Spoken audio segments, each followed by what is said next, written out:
Hello friends, welcome to अभी study classes. देखिए, कल हम बात किए थे कि आपका जो सिलेबस था, ठीक है, आज आपका जो इकाई है कि समुच्चय फलन, इसमें हम समुच्चय पढ़ेंगे, है ना। तो सेट्स में अगर हम इसकी परिभाषा निकालते हैं तो आपका परिभाषा इसको देख लें तो वस्तुओं का ऐसा संग्रह जो सुपरिभाषित एवं अस्पष्ट है ना। इससे कहने का ये मतलब है कि जैसे हमें इसमें ये नहीं, अगर आपका सेट की बात किया जाएगा तो सेट मतलब आप ऐसे समझ सकते हैं कि हमें क्या करना है कि कलेक्शन, है ना। कलेक्शन मतलब हमें जो है संग्रह करना है ना, हमें जो है संग्रह करना है। और जो आपका कलेक्शन करना है वो आपका सुपरिभाषित एवं अस्पष्ट होना चाहिए। मतलब हमें ये नहीं उसमें सूचना दे कि हमें उसमें कौन सी वस्तु कलेक्शन करें और कौन सी नहीं, है ना। ठीक है, तो सुपरिभाषित मतलब आप समझ चुके होंगे। अच्छा, अस्पष्ट मतलब उसमें क्लियर है कि हमें कलेक्शन किसका करना है, ठीक है। अच्छा, फिर आप देखिए सेट में इसके बाद आप आता है कि समुच्चय को हम रिप्रेजेंट कैसे करें, है ना। समुच्चय को आप प्रदर्शित कैसे करें, ठीक है। तो देखिए, आप जो मझला ब्रैकेट होता है, इसी मझले ब्रैकेट से हम समुच्चय को दिखाते हैं। प्रदर्शित करने का जो सिंबल है सेट को, ये आपका है मझला ब्रैकेट, ठीक है। और आप देखिए यहाँ पर आप देखिए कि जो आपका अंग्रेजी वर्णमाला का जो आपका कैरेक्टर लेटर्स होता है, जैसे आपका ए, बी या फिर सी, इस तरह का अगर कैरेक्टर लेटर्स होगा तो उसको जो है समुच्चय को प्रदर्शित करने के लिए उपयोग किया जाता है। और इसमें जो आपके अवयव होते हैं उसको जो है हम अंग्रेजी वर्णमाला के स्मॉल लेटर से प्रदर्शित करते हैं। तो अंग्रेजी वर्णमाला के बड़े अक्षरों से हम समुच्चय को प्रदर्शित करते हैं और छोटे लेटर से हम उसके अवयवों को प्रदर्शित करते हैं। ये आपके हो गए अवयव से प्रदर्शित करेंगे इसको, इसकी जो है आपके सेट से दिखाएंगे, ठीक है। अब आप देखिए इसमें फिर आप देखिए कि अगर जो है पहले हम ये समझ लेते हैं कि हम सेट कहेंगे किसे, है ना। जैसे इसमें आपका पहला है, अगर हम कह दें एग्जांपल्स में कि दो से बड़ी और 10 से छोटी प्राकृतिक संख्याओं का समुच्चय, प्राकृतिक संख्याओं का समुच्चय। मतलब इसमें क्या है कि 2 से बड़ी और 10 से छोटी।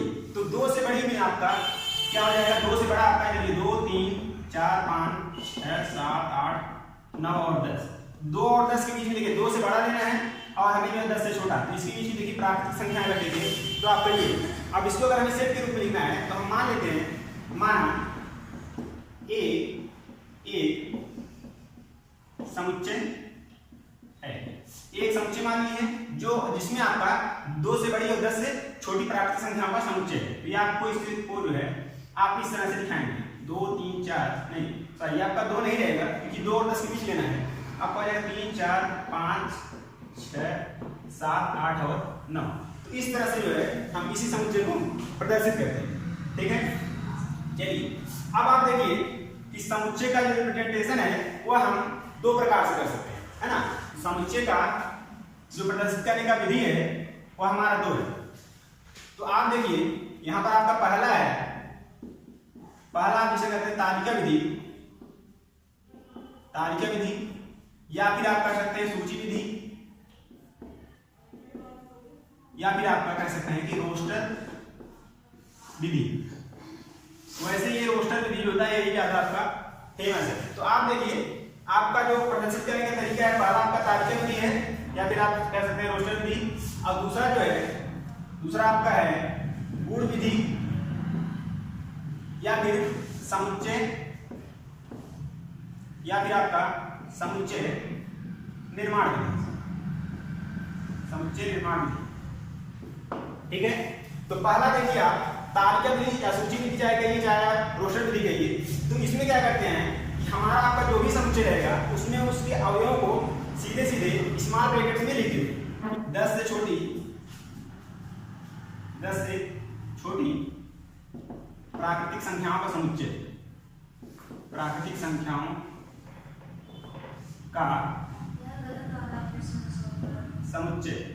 ठीक है। तो इसमें आप देखिए अभी आप यहाँ पर बनाए थे कि a = 3 4 5 6 डाटा यहाँ पर आपका 10 लिख देते हैं, 6 हो गया, 7 हो गया, 8 और 9, इस तरह जो है हम लिखे, ठीक है। लेकिन इसी चीज को अगर हम क्या लिखे गुण के आधार पर या फिर प्रॉपर्टीज के आधार पर, है ना, तो इसको इस तरह प्रदर्शित करने के लिए पहले इसको हम समझ लेते हैं ना कि आप इसको कैसे प्रदर्शित करते हैं, ठीक है। देखिए अभी इसके पहले आपको बताया थे कि इसमें जो अवयव होते हैं उसको आप अंग्रेजी वर्णमाला के स्मॉल लेटर से दिखाएंगे, ठीक है।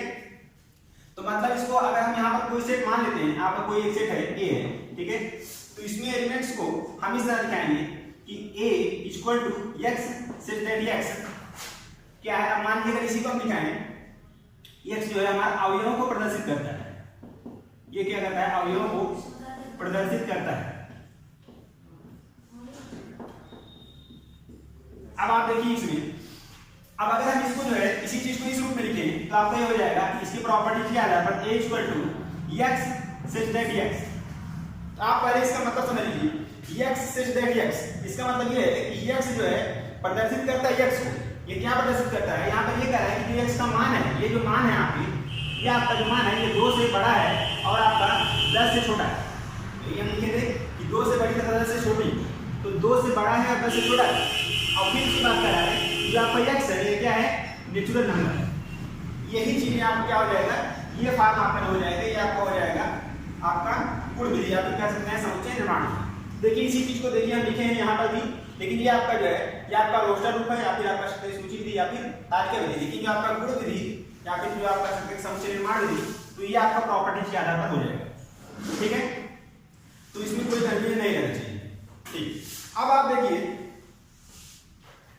आप देखिए इसमें यहाँ पर अगर आप कुछ महत्वपूर्ण आपका दिया है, कुछ संख्याओं में कुछ महत्वपूर्ण समुच्चय, तो इसमें आप देख लीजिए फर्स्ट इसमें दिया कुछ महत्वपूर्ण समुच्चय, कुछ महत्वपूर्ण समुच्चय में आपका पहला दिया है, जैसे आप बात कर सकते हैं कि प्राकृतिक संख्याओं का समुच्चय, प्राकृतिक संख्याओं का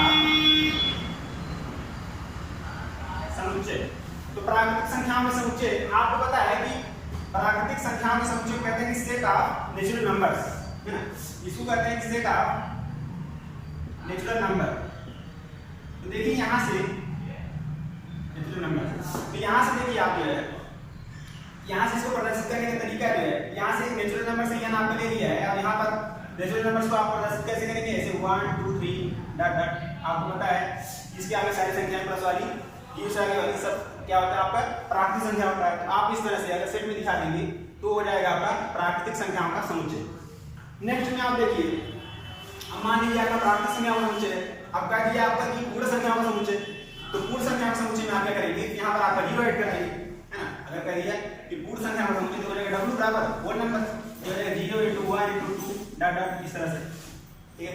अच्छा फिर आपका अगर कह दिया इसमें कि पूर्णांकों का समुच्चय, पूर्णांक में आपको होता है z बराबर, इसको देखिए इसमें आपका 0 अगर इस तरह संख्या लिखा है आपका, यहाँ से ये आपका 0 होता है, आपका 1 2 3, इधर ये आपका -1 है, आपका -2 इधर, तो इधर क्या हो गया आपका नेचुरल नंबर्स का समुच्चय, 0 भी ऐड कर दिए आपका प्राकृतिक पूर्ण संख्याओं का समुच्चय।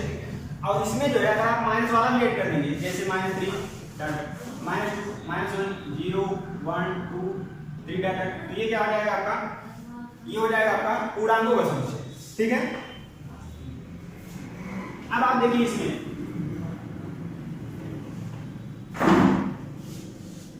फिर आप इसमें देखिए दिया है कि परिमेय संख्याओं का समुच्चय, है ना, परिमेय संख्याओं का समुच्चय, तो इसको जो है आप समुच्चय निर्माण विधि से ही लिखेंगे। जैसे परिमेय संख्या का आपका q से प्रदर्शित करते हैं, तो यह हो जाएगा कि x such that x equal to p by q, where q is not equal to 0 and p and q belongs to integer। ये तो आपको पता है p और q कोई इंटीजर हो सकता है, लेकिन q जो है 0 नहीं होगा, ठीक है। ये आपको क्या हो जाएगा कि प्राकृतिक संख्याओं का समुच्चय।